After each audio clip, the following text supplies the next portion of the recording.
నమస్కారం NCN news కి స్వాగతం. నా పేరు హరిప్రియ. ముందుగా బులెటిన్ హెడ్లైన్స్ చూద్దాం. నిడదవోలు పట్టణంలో ఘనంగా సీతారాముల కళ్యాణ వేడుకలు. తూర్పుగోదావరి జిల్లా నిడదవోలు నియోజకవర్గంలోని వాడవాడల శ్రీరామనవమి వేడుకలు ఘనంగా నిర్వహించారు. దీనిలో భాగంగానే నిడదవోలు పట్టణంలోని యాదవుల వీధి వద్ద రామాలయం నందు, సింగవరం గ్రామంలోని రామాలయం నందు శ్రీరామనవమి కళ్యాణ మహోత్సవాలను అత్యంత వైభవంగా నిర్వహించారు. శ్రీ సీతారాముల కళ్యాణాన్ని తిలకించేందుకు పరిసర ప్రాంతాల భక్తులు తరలివచ్చి శ్రీ సీతారాముల కళ్యాణాన్ని తిలకించారు. ఆరు బయట నిర్వహించే సీతారాముల కళ్యాణాన్ని భక్తులు ఎంతో భక్తి శ్రద్ధలతో తిలకించారు. కళ్యాణం అనంతరం విచ్చేసిన భక్తులకు కళ్యాణ అక్షింతలు, పసుపు, కుంకుమలు, ఉచిత తీర్థ ప్రసాదాలతో పాటు పానకం అందజేశారు.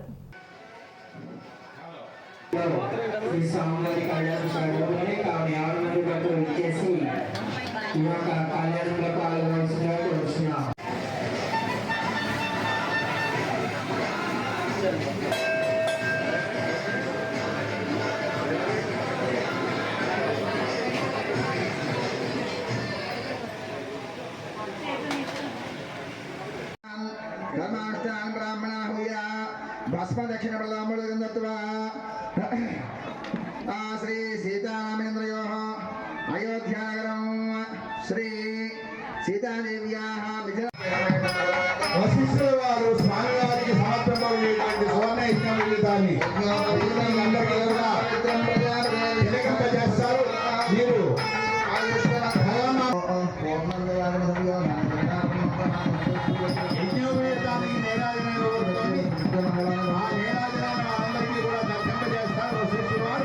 కాబట్టి రామనామాన్ని ఉచ్చరిస్తూ జై శ్రీరామ్, జై శ్రీరామ్, జై శ్రీరామ్ రామనామాన్ని ఉచ్చరిస్తూ సువర్ణ యజ్ఞోపవేత ధారణ చేయించబడింది. కళ్యాణ మహోత్సవంలో ప్రధానమైనటువంటి రక్షాబంధనం తర్వాత సువర్ణ యజ్ఞోపవేత ధారణ వశిష్ఠుల వారు జనక మహారాజు గారి ద్వారా చేయించారు. స్వామివారికి అలంకరించడానికి మీరందరూ అలంకరించేట్టుగా భావి మాతో పాటు పంపితే తీసుకెళ్లి వివాహం చేసుకుంటామని చెప్పేసి మాట్లాడాలి. రామచంద్ర స్వామి వారికి, ఆ స్వామి వారికి ధర్మపత్ని సీతాదేవి కాబట్టి మాట్లాడి సంబంధం కుదుర్చుకుని తాంబూలం పుచ్చుకుని అమ్మవారిని తీసుకుని వస్తారు. అంచేత మీరు ఖర్చులు ఇచ్చారు. ఆ వెళ్ళిన తర్వాత ఆ సప్తరుషులైనటువంటి బ్రాహ్మణ రూపంలో వాళ్ళే సప్తరుషులుగా దేవ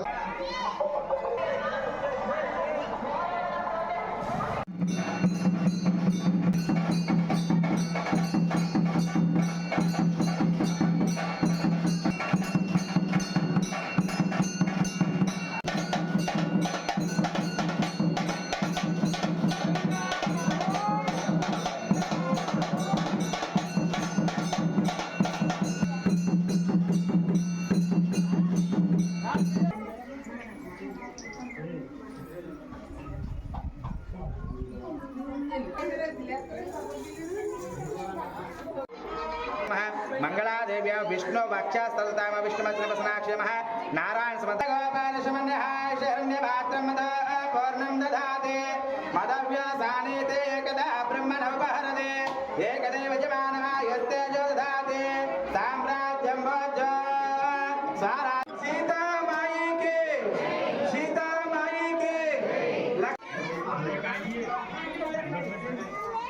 मालेना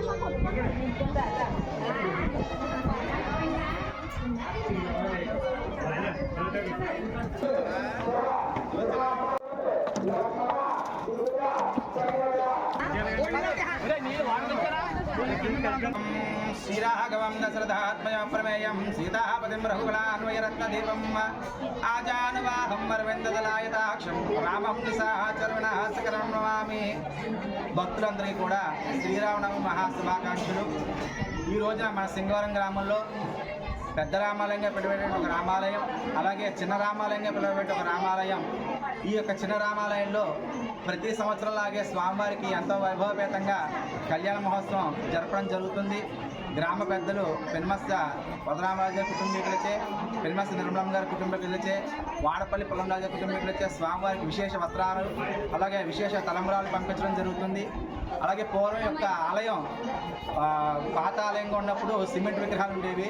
వాటిని తీసేసి ఆ యొక్క నిర్మాణించినటువంటి వ్యక్తుల చేతే మళ్ళీ వాళ్ళ దగ్గరికి వెళ్ళి అడగడం జరిగింది. అప్పుడు మళ్ళీ కొత్త ఆలయం నిర్మించిన తర్వాత వాళ్ళని అడిగి మళ్ళీ త్రయాహనిక దీక్షతో 3 రోజుల దీక్షతో ఈ యొక్క రాతి విగ్రహాలను కట్టి స్వామిని ప్రతిష్ఠ చేయడం జరిగింది. అప్పటి నుంచి కూడా గత 3 సంవత్సరాల నుంచి కూడా వైభవపేతంగా స్వామివారి కళ్యాణ మహోత్సవాలు అంగరంగ వైభవపేతంగా భక్తులతో విశేషంగా